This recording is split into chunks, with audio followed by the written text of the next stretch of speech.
Je ne sais pas vraiment pourquoi j'ai répondu à ce message. Peut-être par curiosité, ou peut-être parce que j'avais besoin de me sentir vivant.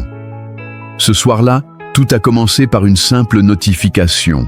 Un prénom inconnu, une phrase banale.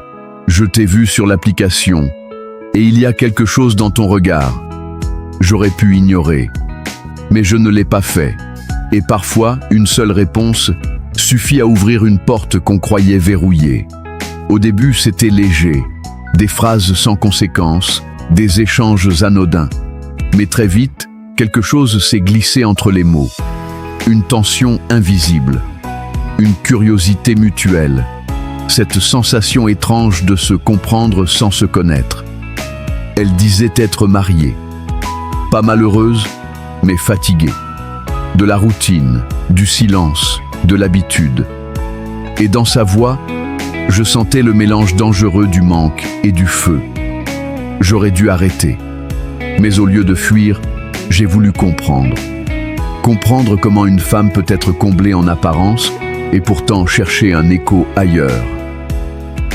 Les conversations sont devenues plus profondes.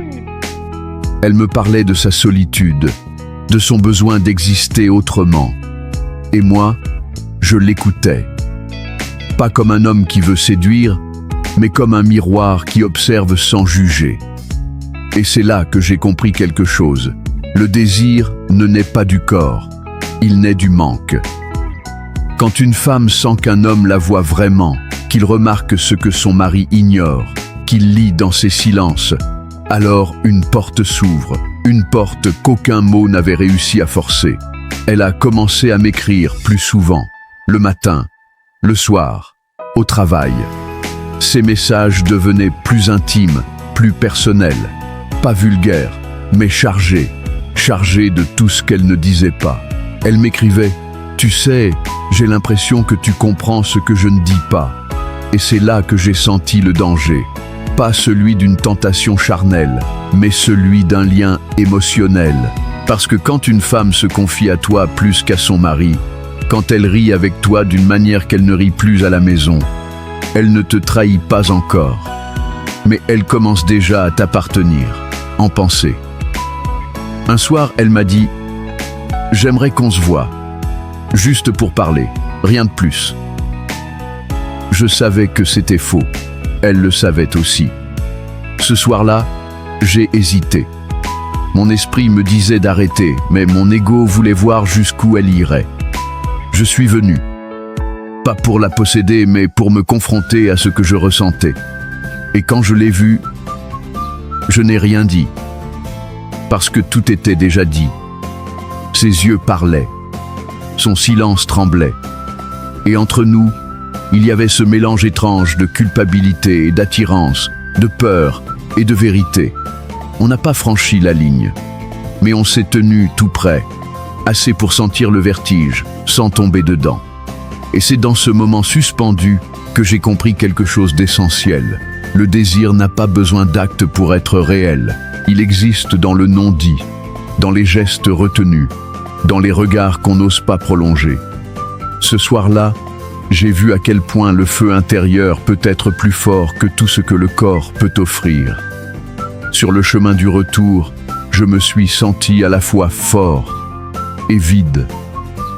Fort d'avoir résisté, vide d'avoir compris que ce qu'elle cherchait, ce n'était pas un homme, mais une émotion perdue. Et moi, je n'étais pas tombé amoureux d'elle. J'étais tombé amoureux de ce qu'elle me reflétait. Ma propre capacité à réveiller quelque chose de dormant.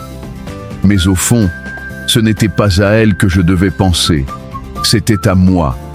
Parce que chaque tentation cache une leçon, celle de savoir ce que tu veux vraiment nourrir, ton ego ou ton âme.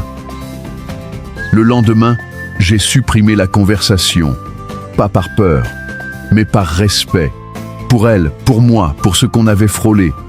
Et depuis ce jour, chaque fois que je ressens une attirance aussi forte, je me souviens.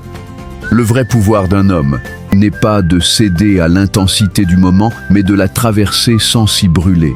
Parce que le désir n'est pas ton ennemi, il est ton miroir. Et quand tu apprends à le regarder sans le fuir, tu comprends que la vraie séduction, c'est la maîtrise. Pause lente, voix basse. Souviens-toi, frère, le monde te dira que céder, c'est vivre. Mais un homme stoïque sait que résister, c'est régner. Et parfois, le plus grand des pouvoirs, c'est de pouvoir dire « Oui, je la voulais, mais j'ai choisi de rester maître de moi ». Si cette histoire t'a parlé, abonne-toi à